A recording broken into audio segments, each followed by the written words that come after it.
नमस्कार, आप सभी का स्वागत करती हूँ चैनल पर। मैं त्यागराज त्यागी अमरीश।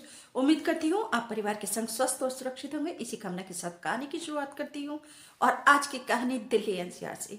दिल्ली एनसीआर में यूपी का गाजियाबाद जिला लोनी क्षेत्र में भारत सिटी सोसाइटी में बुधवार 4 फरवरी 2026 को हमारे सामने एक ऐसी घटना आई सुबह सवेरे।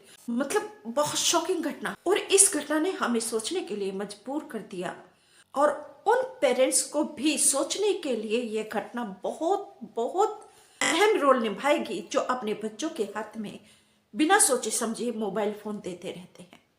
पूरी कहानी आपको सुनाती हूँ। बस आपसे निवेदन करती हूँ, प्लीज जल्दी से चैनल को सब्सक्राइब कर लीजिए। घंटी दिखाई दे रही है, इसको दबाकर ऑल पर सेलेक्ट करके मेरे फैमिली मेंबर बन जाइए। कहानी को पूरा जरूर सुनिएगा क्योंकि ये बहुत बहुत महत्वपूर्ण। एक पिता अब ये सलाह दे रहा है सभी को कि अपने बच्चों के हाथ में कोई फोन मत देना। इस पिता की 3 बेटियां थी। यह पिता भारत सिटी सोसाइटी में B1 907 फ्लैट में रहता था, लेकिन बुधवार 4 फरवरी 2026 की दरमियानी रात को लगभग 2 सवा 2 बजे के आसपास इसकी 3 नाबालिग बेटियां, 3 बच्चियां खिड़की से नीचे कूद गई और उनकी मौत हो गई। इस पिता को सुनिए। पापा सॉरी, हम कोरिया नहीं छोड़ सकते। कोरिया हमारी जिंदगी है, कोरिया हमारी जान है और आप हमें नहीं छोड़ा सकते। आई एम सॉरी, हम जान दे रहे हैं। और सोसाइटी नोटी मैंने अभी देखा जस्ट उनके पास बहुत बुरा हुआ है। ऐसे किसी के बच्चे के साथ ना हो। मैं कहूँगा सब बच्चे अपने गेम खेलना छोड़े। सब कोई भी माँ बाप अपने बच्चों को गेम ना खेलने दे। बस गेम में का कौन सा टास्क हो जाता है ये नहीं पता लगता। हमें खुद नहीं पता लगा जी। ये पता होती है कि क्या टास्क दे रहे हैं, मैं वो गेम नहीं खेलने दे। हम तो सोच रहे कोई खेल खेल रहे, चलो कोई बात नहीं।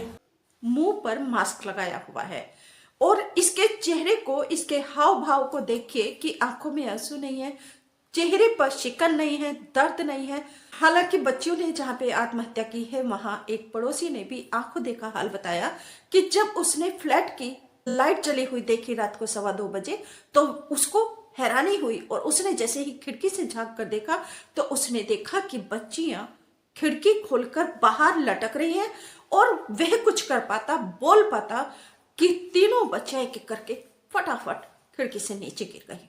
उसके बाद पड़ोसी ने बताया कि उसने पुलिस को फोन किया। पिता ने बताया कि बेटियों को कोरियन गेम की लत थी। वह 2-2.5 साल से स्कूल भी नहीं जा रही थी। ये घटना कल की है, लेकिन मैंने कल वीडियो इसलिए नहीं बनाया क्योंकि सत्य का तथ्य मैं आप तक लाती हूँ और इसीलिए किसी भी कहानी का सत्य आप तक पहुंचाना मेरी जिम्मेदारी है और मैं उसे निभाने का पूरा पूरा प्रयास करती हूँ। लेकिन अब सामने ये आया है कि कोरियन गेम की लत बच्चियों को इतनी ज्यादा थी कि उन्होंने अपने नाम तक भी बदल लिए थे।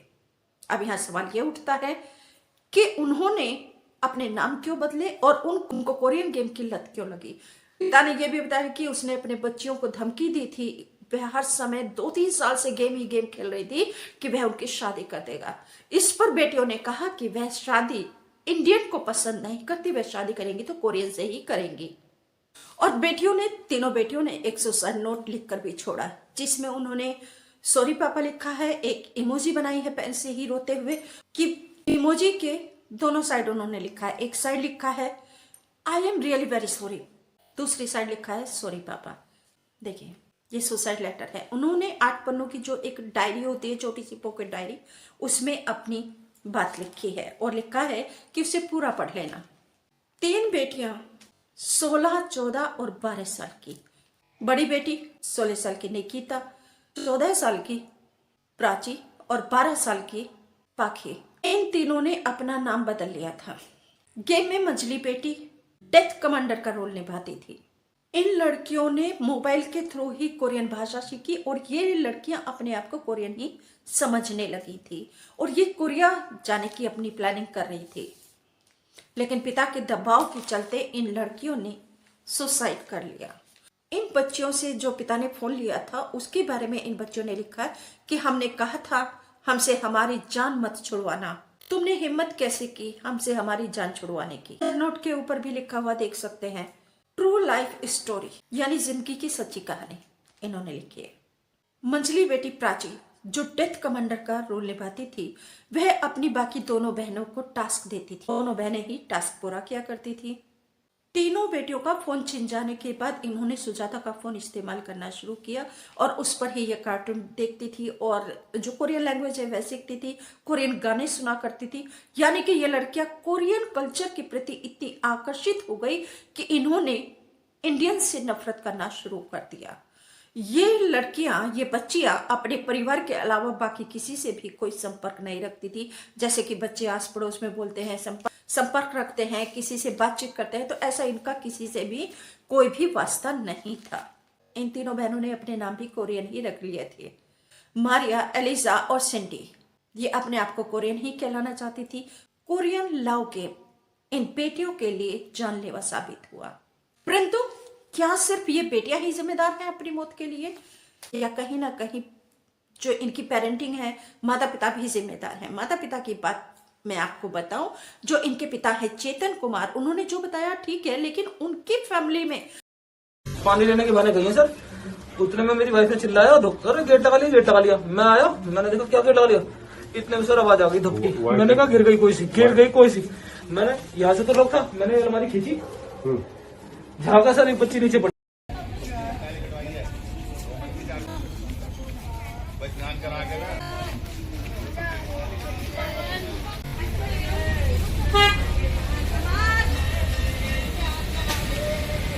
वह शेयर ट्रेडिंग का काम करते हैं, लेकिन उनको लगभग 2 करोड़ का घाटा हुआ।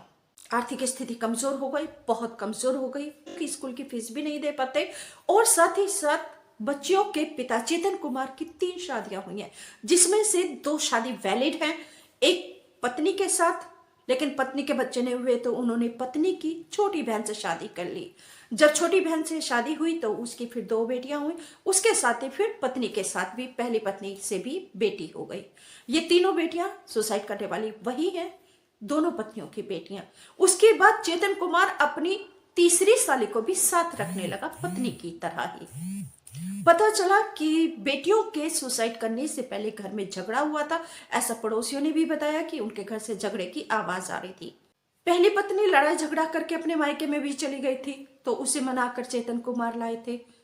पूरी कहानी आपको विस्तार से दोबारा से मैं आपको सुनाऊंगी। क्या है, 4 फरवरी को थाना क्षेत्र टीला मोड़ में 3 बहनों ने 9वें फ्लोर से कूद के सुसाइड किया है। इस घटना के बारे में जब अधिक जानकारी की गई तो उसमें एक सुसाइड नोट भी बरामद हुआ है। अभी तक के जांच के अकॉर्डिंग ये जो तीनों लड़कियां थी ये कोरियन कल्चर से इन्फ्लुएंस थी, और जिसमें कोरियन सिनेमा और कोरियन म्यूज़िक और कुछ गेम्स का भी इनके ऊपर इन्फ्लुएंस रहा है। और इन जनरल ये जो मोबाइल का जो एडिक्शन था ये इनको ज़्यादा हो गया था। इसी के चलते उसके परिवार वालों ने जब उनको मोबाइल इस्तेमाल करने से जब प्रतिबंध किया तब जाके उन्होंने ये कदम उठाया और ये घटना हुई है। अभी तक के जांच में ऑनलाइन गेमिंग और गेमिंग में दिए जाने वाले टास्क के बारे में कोई भी तथ्य सामने नहीं आया है। ये जो बच्चियां थी ये पिछले 2-3 साल से स्कूल नहीं जा रही थी, और इनकी जो फैमिली की बैकग्राउंड है और इकोनॉमिक कंडीशन है ये अभी इनके बारे में अधिक जानकारी की जा रही है, और ये सारा जांच का पार्ट है। जैसे ये कंक्लूसिव हो जाएगा जांच में तो आपको इस बारे में अवगत किया। अभी तक की जो जांच हुई है इसमें जो लड़कियां थी ये कोरियन कल्चर से प्रभावित थी, और ये कल्चर के बारे में उनको जो सारा इन्फॉर्मेशन मिलता था, सारा जो उनका सोर्स था वो मोबाइल के माध्यम से था। तो इन दोनों चीज़ों से वो प्रभावित थी, और जब इनका मोबाइल बंद हो गया तो उससे ये प्रभावित होकर उन्होंने ये कदम उठाया। ये सुसाइड नोट जो मिला है उसकी अभी जांच चल रही है, उसमें काफ़ी चीज़ें हमें क्रॉस चेक करनी पड़ती है और उसके बाद ही हम कह पाएंगे। इसमें FSL की जांच होती है, हस्ताक्षर मिलान होता है, और ये सारा इन्वेस्टिगेशन का पार्ट है, वो चलता रहेगा। कि अभी हम काफ़ी प्रिलिमिनरी स्टेज पे है जांच में, तो अभी कुछ कंक्लूसिव कह नहीं सकते, तो ये इन सारे एंगल्स पे जांच की जाए। सुसाइड नोट के साथ उनके परिवार के कुछ फोटोग्राफ्स थे जो बच्चियों के बचपन के थे, यही चीज़ें थी, और बाकी तो